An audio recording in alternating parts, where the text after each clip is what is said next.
कांग्रेस तो देखिए अंदर खाने बैठक 1-to-1 में क्या पूछ रही है, लेकिन ऊपर से तो वो लगातार ये कह रहे हैं कि हम रिपीट करेंगे। अभिषेक जी, जो स्थिति कांग्रेस की है वो आप भी देख रहे हैं, वरिष्ठ पत्रकार हैं आप, और जैसा राजकुमार जी दिखाने की कोशिश कर रहे हैं ऐसा है नहीं। कांग्रेस कितनी डरी हुई है, इसकी स्थिति आप देखिए। ये 1-to-1 पहले होना चाहिए था।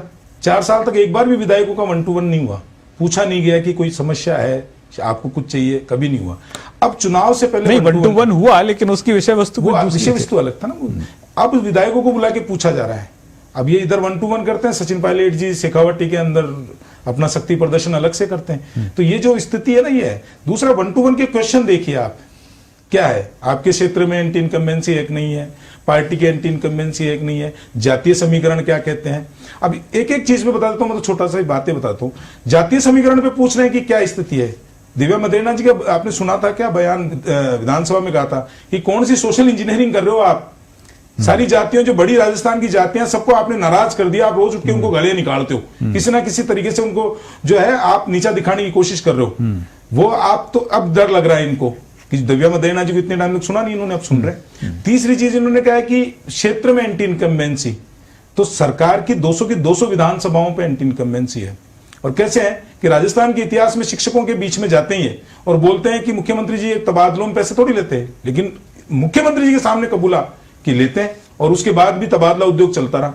इसी तरीके से मुख्यमंत्री जी आज कह रहे हैं कि योजनाओं का, जैसे राजकुमार जी ने कहा योजनाओं का, तो योजनाएं कौन सी पूरी हो रही है 2019 की, मैं आज विषय नहीं है, वरना मैं आपको पूरी गिना दूंगा कौन कौन सी बची हुई है, और 2-4 तो आपको भी ध्यान होगी कि कौन सी बची हुई है। तो योजनाएं आपकी है नहीं, कानून व्यवस्था आपकी ध्वस्त हो गई, और अब आखिरी में जाके और आप जो है दिखाने की कोशिश कर रहे हो कि हम एक है।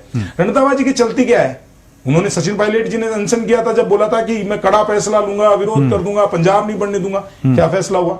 सीएल की बैठक हो नहीं पाई, मुख्यमंत्री आवास पे क्या फैसला हुआ?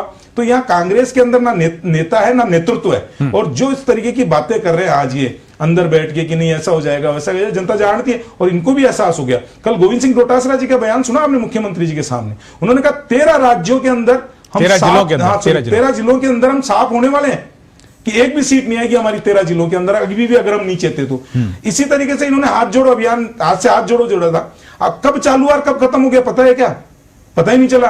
कब जुड़ा, कहां हुआ, कैसे हुआ कि नहीं हुआ, ये पता ही नहीं चला। सदस्यता अभियान चलाया। यह भी तो हो सकता है उन्होंने आपसे कुछ सीखा हो, क्योंकि आपके कई अभियान अंदर खाने चलते रहते हैं। हम तो चौड़े में चलाते हैं, संघ से भी तो लोग सीख सकते हैं ना। हम तो देखो जन आक्रोश रैली चलाई, 200 विधानसभाओं में चलाई, 65,000 चौपाल किए, 17 लाख 18 लाख हमारे को शिकायतें मिली। तो हम तो चौड़े में बता रहा हूं मैं आपको ये सारी चीजें कि कितनी हुई। 200 की 200 विधानसभाओं में जन आक्रोश की सभाएं हुई। अब जिले की सभाएं जो है वो अब हो रही है, भरतपुर की होगी, इसकी होगी। लेकिन जो मैं आपको कह रहा हूं कि गोविंद सिंह डोटासरा जी ने इससे पहले जब राहुल गांधी थे जब भी कहा था कि मंत्री है, तो जब मंत्री के साथ ही जनता नहीं आती। सदस्यता अभियान के अंदर इनके संयोजक थे प्रदेश के, उन्होंने कहा कि कांग्रेस के साथ जनता जुड़ना नहीं चाहती है। तो ये सारी चीजों का मिश्रण आप निकालेंगे। कभी राजकुमार शर्मा कहते हैं कि हम फॉर्च्यूनर में चले जाएंगे, कभी दिव्या मदेरणा कहती है कि हम उसे, और आज एक और बहुत जोरदार घटनाक्रम हुआ।